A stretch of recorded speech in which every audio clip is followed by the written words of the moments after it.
G'day from Saudi Arabia. Now, do you recognise this gentleman? He is F1's favourite mechanic, works for Ferrari, and I'll tell you more about him in just a moment.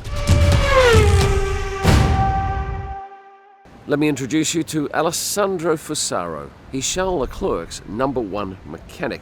The internet loves him. Yes, he's Italian, obviously he works for Ferrari, married with 2 children, doesn't live too far from Ferrari's factory in Maranello. Prior to that, he was a mechanical fitter for AlphaTauri for 2 years, and before that did nearly 5 years with Maserati, so he has a pretty thorough history with motorsport. He's the Ferrari garage guy, and last year he blew up big on TikTok. I featured him in my Barcelona Men of the Paddock last year, and it was one of my biggest posts.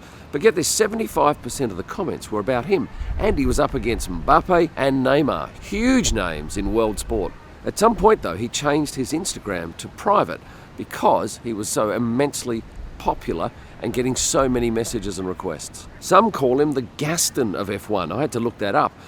That's a fictional character in the Walt Disney animated film Beauty and the Beast. That character though is an arrogant and ruthless hunter. Alessandro is anything but ruthless and arrogant. And there's one other thing that you need to know about the man. He has quite an immense tattoo on the inside of his left arm. I talked with him about this, and it came about after a 2015 pit stop that Ferrari did that was, at the time, I believe, a world record. I actually ran some polls on the most popular mechanic in garages, and the only one to come anywhere near him was Callum Nicholas. Apart from that, he just streeted the field. Alessandro is a very cool guy and certainly gets a lot of attention, especially when travelling or out the front of the garage, with many wanting selfies and autographs from the now very recognisable Ferrari mechanic. Moving on here, day 2 of the Saudi Arabian Grand Prix, and Carlos Sainz sent a scare through the field because he was actually ill yesterday. Plenty of people asking me via Instagram today, where is Carlos?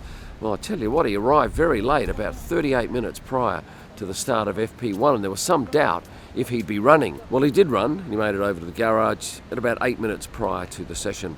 Let's talk Esteban Ocon's shirt. I don't know whether you saw my Instagram post, but I don't think they had time to press it because it looks like it's come straight out of the packet. Don't get me wrong, it's a nice shirt.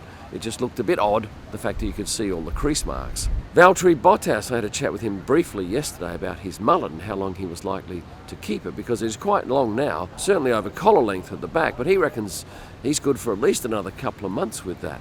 Oh, I did love this. First time I've ever seen this. The driver's number on the bottom of their drink can. He is number 22. I spotted him heading out to an interview in the paddock, and I was quite impressed that they'd gone to that length. I walked back through the paddock after FP1 today, and I saw one of the TV guys kneeling down behind a cameraman. They were live on air. The cameraman's obviously feeling this pen marks on the back of his leg. And what was this fellow drawing? A snake. They're from Canal Plus. Just to my right, it's the press conference room. Well, it's really a tent. In our media centre, we could hear the questions being asked of Christian Horner and the other 3 team principals. Well, from the floor, the first 8 questions, maybe 7, were all to Christian and all about the ongoing drama that's happening with him and a female employee who has today been suspended, not fired, but suspended, which I understand means still being paid but not at work. Christian did apologise to the other 3 team principals who were keen to talk about F1 racing and their cars, but no, the questions just kept coming about this drama. I'll hand it to Christian though, he did a very good job in turning the attention back to the racing side of things when asked about the personal side of this particular investigation. I'm not sure how long this is going to continue to play out for, but at the moment it just seems to be all of the TV and print media's focus. I've just finished shooting the second practice session, and what happens now, and this started in Bahrain, is that all the drivers have to present at the TV media pen at some point within an hour after the end of that session. And what I noticed was so many would get there, they would stay some less than a minute. Then they'd have to walk back, and I had a chat with one manager of a driver, and he said it's absolutely ridiculous, but it's something that they have to do, and I imagine they get fined if they don't. Some stay a little bit longer, but I didn't see anyone there for 5 or 10 minutes. Oh, maybe 5 max. And Lewis, I'm not sure what happened to him, he went to the tower, but there was certainly a lot of very excited people to see those drivers going to and fro to that TV media pen. And if you haven't caught up with what happened on track that session, Fernando Alonso was the fastest after being second fastest in the first session. So I imagine there's a fair amount of, well, tempered excitement in the Aston Martin garage that they might be on the podium this weekend. And remember, it's a Saturday night race, not a Sunday night race. And just before I go, I'll tell you a little bit about this media island. Behind me is a restaurant, which is really over the top for media. If you go to somewhere like Monaco and you're media, like I am, we get a box of ham and cheese rolls for lunch.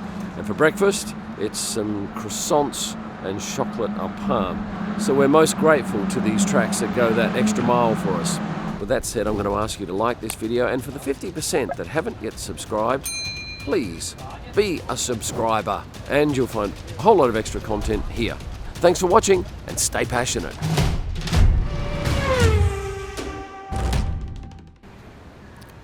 Okay, so I'll start this again.